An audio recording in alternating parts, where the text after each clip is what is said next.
Doctor Babasaheb Ambedkar గారు ఈరోజు చీకట్లో ఉన్నటువంటి వారికి వెలుగు చూపిన మహనీయుడు అంబేద్కర్ గారు. అంబేద్కర్ గారి గొప్పతనం ఏంటంటే ఆయన ప్రపంచంలో ఉండే గొప్ప విశ్వవిద్యాలయాల్లో చదువుకున్నాడు. అమెరికాలోని కొలంబియన్ యూనివర్సిటీలో చదివారు, లండన్లో చదువుకున్నాడు. కానీ తాను సంపాదించిన జ్ఞానాన్ని, ఆ విజ్ఞానం తన కోసం కాదు, నా దేశ ప్రజల కోసం, దేశంలో ఉన్న అట్టడుగు వర్గాల కోసం తన విజ్ఞానాన్ని పంచి ఈ దేశంలోని ప్రజలందరికీ సమాన హక్కులను కల్పించిన మహనీయుడు డాక్టర్ బాబాసాహెబ్ అంబేద్కర్ గారు.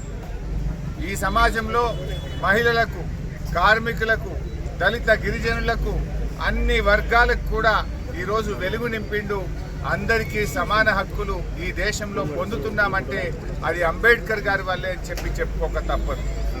అంబేద్కర్ గారు ఒక విషయాన్ని మనకు చాలా గట్టిగా చెప్పాడు సమాజానికి.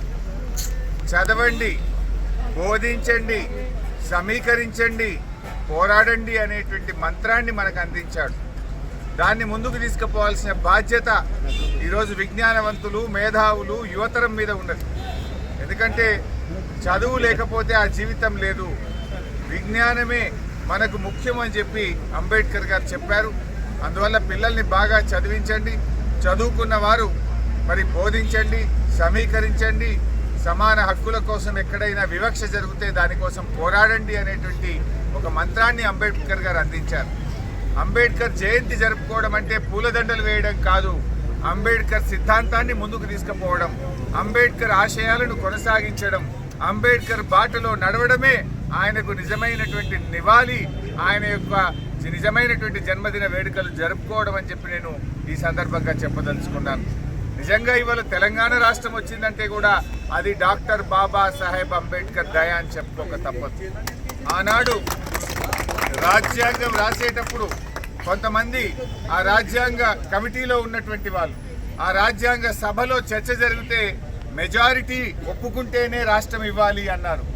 కానీ ముందు చూపుతో డాక్టర్ బాబాసాహెబ్ అంబేద్కర్ గారు మెజారిటీ అంటే మరి చిన్న వాళ్ళు నలిగిపోతారు, రాష్ట్రాలు ఎప్పటికీ ఏర్పడవని చెప్పి మెజారిటీ అనే పదాన్ని తీసివేసి ఆనాడు అంబేద్కర్ గారు ఆర్టికల్ 3ని రాజ్యాంగంలో పొందుపరిచాడు. ఆ ఆర్టికల్ 3ని రాజ్యాంగంలో పెట్టడం వల్లనే మెజార్టీ ఉంటే ఆంధ్రప్రదేశ్లో ఎక్కువ మంది ఎమ్మెల్యేలు ఉన్నారు అసెంబ్లీలో, 175 వాళ్ళే, 119 వాళ్ళు మనమే.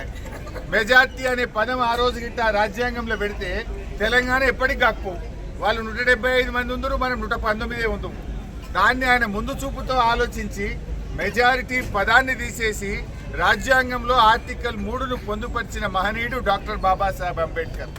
అందువల్లనే ఇవాళ తెలంగాణ రాష్ట్రం ఏర్పడ్డది. అంబేద్కర్ అందరివాడు, కానీ తెలంగాణకు మరింత దగ్గరివాడు. ఎందుకంటే ఈ రాష్ట్రం ఏర్పడ్డదంటే ఆయన ఆలోచన విధానం వల్ల, ఆయన ముందు చూపు వల్ల ఇలా తెలంగాణ రాష్ట్రం ఏర్పడ్డది. అందుకే కేసీఆర్ గారు మన రాష్ట్ర సచివాలయానికి డాక్టర్ బాబాసాహెబ్ అంబేద్కర్ సచివాలయంగా ఈ దేశంలో నామకరణం చేయడం జరిగింది. ఈ దేశంలో ఏ సచివాలయానికి కూడా అంబేద్కర్ పేరు లేదు. మన తెలంగాణ సెక్రటరియట్ కు డాక్టర్ బాబాసాహెబ్ అంబేద్కర్ పేరు పెట్టుకున్నాం. ప్రపంచంలోనే అతి పెద్ద అంబేద్కర్ విగ్రహం 125 అడుగుల కాంస్య విగ్రహాన్ని కూడా ఏర్పాటు చేసి అంబేద్కర్ పట్ల మన రాష్ట్రానికి, మన ప్రభుత్వానికి ఉన్న గౌరవాన్ని చాటి చెప్పింది కూడా ఆనాటి బీఆర్ఎస్ ప్రభుత్వం. సో మిత్రులారా, ఎప్పటికైనా అంబేద్కర్ అందరివాడు. కొంతమంది తెలుసో తెలియక కొందరివాడు అంటారు, కానీ ఇలా అంబేద్కర్ ముందు చూపు వల్లనే ఇలా చిన్న రాష్ట్రాలు ఏర్పడుతున్నాయి, ప్రజలకు సమాన హక్కులు ఏర్పడుతున్నాయి. ఈ దేశం ప్రపంచంలోనే అతిపెద్ద ప్రజాస్వామ్య దేశంగా కొనసాగుతుందంటే అంబేద్కర్ గారు రచించిన రాజ్యాంగం వల్ల అని చెప్పి ఈరోజు మనం చాలా గొప్పగా చెప్పుకోవచ్చు. అలాంటి అంబేద్కర్ జయంతిలో ఈరోజు మీ అందరి మధ్య ఈ కొల్లూరులో పాల్గొనడం నాకు చాలా సంతోషంగా ఉంది.